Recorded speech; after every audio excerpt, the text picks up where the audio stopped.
Bismillahirrahmanirrahim. Assalamualaikum warahmatullahi wabarakatuh.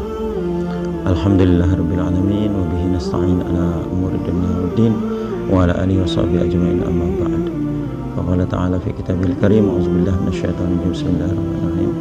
Wa qala fi ba'dil ayatil qur'aniyah qur'anan arabiyyan bilisanin arabiyyin.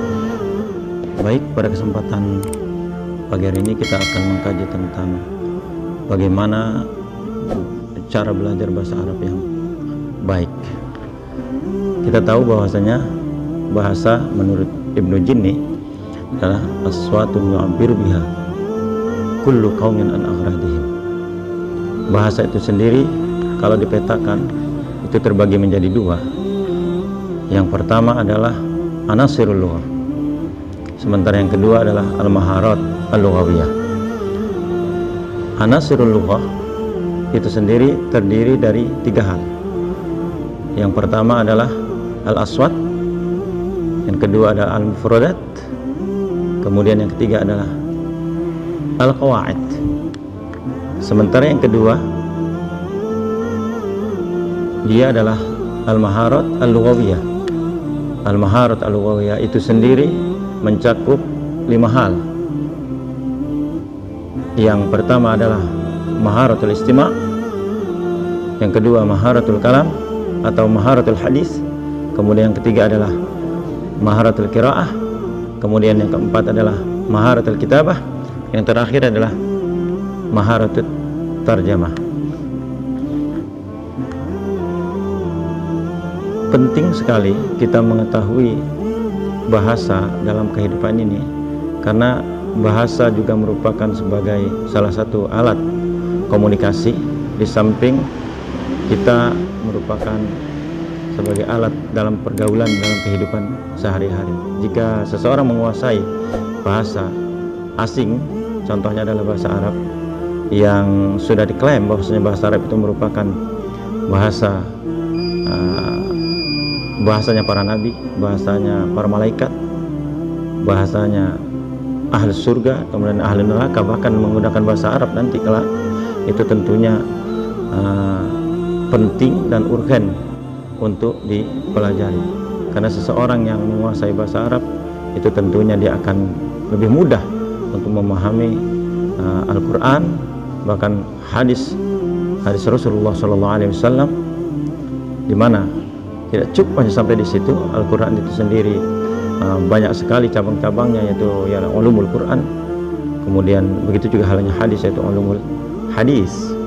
Bahkan tidak cukup hanya itu, bahkan kitab-kitab tafsir, kemudian kitab hadis yang beragam tentunya akan dikuasai apabila seseorang itu menguasai bahasa Arab.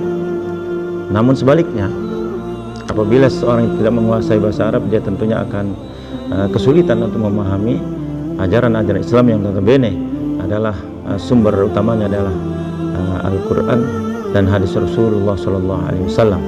Tentunya lebih jauh lagi bahwasanya bahasa itu sendiri adalah bahasa Arab, maksudnya adalah bahasa yang benar-benar harus dikuasai oleh seorang pendidik terutama, karena dia akan lebih mudah untuk berkomunikasi apabila dia menguasai bahasa itu sendiri.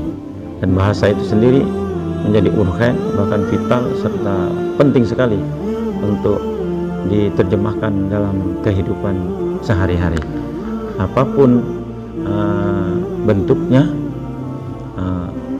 jika seseorang menguasai bahasa Arab dan bahkan dia bisa menguasai dunia, paling tidak dunia Islam tentunya, terlebih-lebih apabila dia menguasai selain daripada bahasa Arab, dia akan menguasai dunia secara keseluruhan. Bahasa itu sendiri bukan hal yang aneh, terutama bahasa Arab bagi kaum muslimin. Bahkan saya dapat mengatakan, apabila seorang muslim tidak menguasai bahasa Arab dalam memotivasi pembelajaran dapat dikatakan hukumnya lebih daripada zina. Mungkin ini tidak ada di dalam kaidah usul, akan tetapi kalau kita analisis secara filosofis, tidak menguasai bahasa Arab, dia tidak bisa menguasai Al-Quran dan hadis, tidak paham Al-Quran dan hadis, tidak paham ajaran-ajaran agama Islam, di mana notabene adalah sumber hukum Islam adalah Al-Quran dan hadis. Tidak paham ajaran Islam, bukan saja zina yang dilakukan akan lebih daripada itu. Nah, demikian mungkin kajian kita pada subuh kali ini. Terima kasih. Billahi taufiq wal hidayah. Assalamualaikum warahmatullahi wabarakatuh.